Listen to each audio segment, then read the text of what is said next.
ओम श्री वेंकटेश्वराय नमः।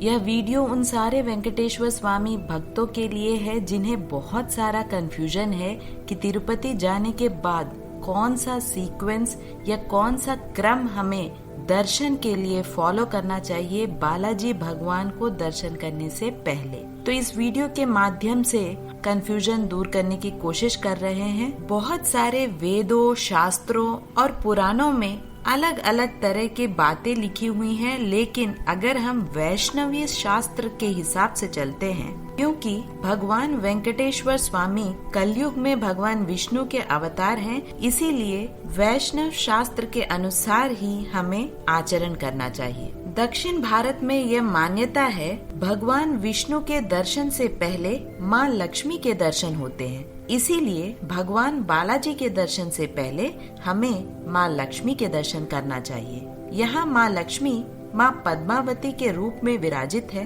तो जैसे ही आप तिरुपति पहुँचते हैं, तिरुपति रेलवे स्टेशन से लगभग 5 किलोमीटर की दूरी पर तिरुचानूर में माँ लक्ष्मी या माँ पद्मावती का भव्य मंदिर है। तिरुपति रेलवे स्टेशन से बहुत सारे टैक्सीज और बसेस मिल जाते हैं। लगभग 15 मिनट में आप रेलवे स्टेशन या बस स्टैंड से आसानी से इस मंदिर तक पहुंच सकते हैं। माना जाता है कि जिस तरह एक माँ अपने बच्चों के लिए अपने पति से हमेशा सिफारिश करती हैं, उसी तरह अगर आप पहले माँ लक्ष्मी के दर्शन करते हैं तो अपने पति यानी भगवान श्री वेंकटेश्वर स्वामी से हम भक्तों के लिए वे आशीर्वाद मांगती हैं और सिफारिश करती हैं। यह मंदिर तिरुचानूर में स्थित है और बहुत ही आसानी से आपको इस मंदिर में माँ लक्ष्मी के दर्शन हो जाते हैं। तिरुपति रेलवे स्टेशन के पास ही लगभग 1 किलोमीटर की दूरी पर श्री गोविंदराजु मंदिर भी है, जो बहुत ही भव्य है और बहुत ही मान्यताएं हैं उस मंदिर की।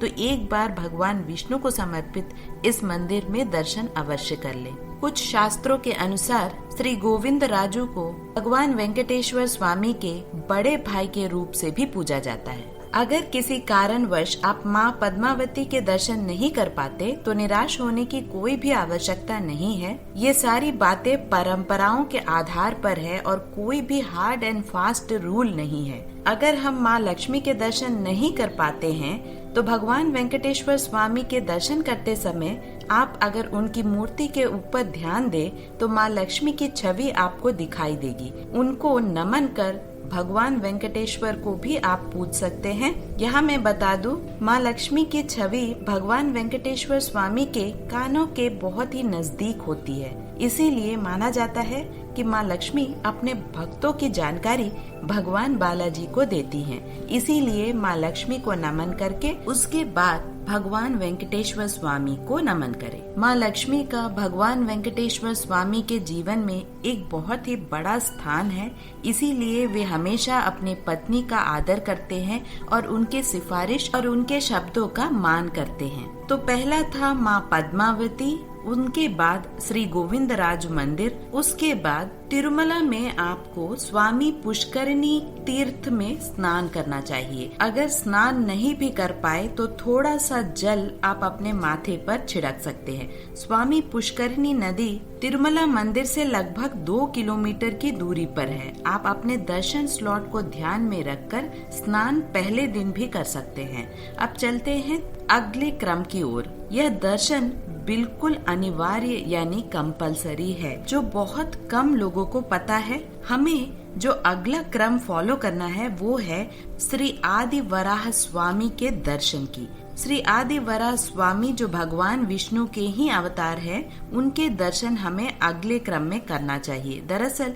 तिरुमला के पहाड़ों के असली मालिक भगवान श्री वराह स्वामी ही हैं, इसीलिए इसे आदि वराह क्षेत्र के नाम से भी जाना जाता है। कलयुग में भगवान वेंकटेश्वर स्वामी के आग्रह पर श्री वराह स्वामी ने भगवान वेंकटेश्वर स्वामी को यहाँ रहने की अनुमति दी थी। इससे प्रसन्न होकर भगवान वेंकटेश्वर स्वामी ने एक हामी या प्रॉमिस किया था कि पहली पूजा, पहला नैवेद्य और पहला दर्शन सदैव श्री वराह स्वामी को ही मिलेगा। टीटीडी के अधिकारी भी यह बात का ध्यान रखते हैं कि सबसे पहला नैवेद्य और पूजा श्री वराह स्वामी को ही अर्पण किया जाए। इसीलिए हम भक्त भगवान वेंकटेश्वर स्वामी को खुश करने के लिए और उनकी हामी का मान रखने के लिए सदैव बालाजी भगवान के दर्शन से पहले श्री वराह स्वामी के दर्शन अवश्य करने चाहिए। यह मंदिर स्वामी पुष्करणी तीर्थ के पास ही है, जो लगभग 2 किलोमीटर की दूरी पर है तिरुमला मंदिर से।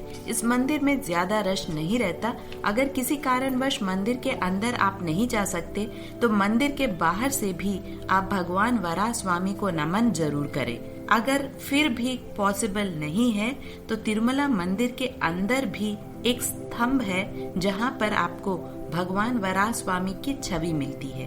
अगर आप किसी भी अधिकारी से वहां पर पूछताछ करेंगे तो वे उस स्तंभ को अवश्य ही आपको दिखाएंगे। इसके बाद भगवान बालाजी यानी भगवान श्री वेंकटेश्वर स्वामी के दर्शन करें। दर्शन का टाइम बहुत ही कम होता है क्योंकि क्यू बहुत ज्यादा होता है। इसीलिए जो भी आप मनोकामनाएं अंदर आपके मन में है उसे याद करते रहें, दोहराते रहें, क्योंकि भगवान की मूर्ति को देखकर हम सब ट्रांस में चले जाते हैं। बहुत ही मुश्किल से हमें याद रहता है कि एक्चुअल में हम क्या मांगना चाहते हैं भगवान से। इसीलिए कहा जाता है कि जैसे ही आप गर्भगृह में दाखिल होते हैं तभी से आप अपनी मनोकामनाएं भगवान के सामने रखें, ताकि जैसे ही हम मूर्ति देखें हमें सब कुछ याद रहे और हम अपने दर्शन का आनंद भी ले पाएं। तो ये था वैष्णव शास्त्र के अनुसार दर्शन करने का क्रम। अगर आपको ये वीडियो अच्छा लगा तो लाइक, शेयर एंड सब्सक्राइब जरूर कीजिएगा और सब्सक्राइब बटन के पास में जो बेल आइकन है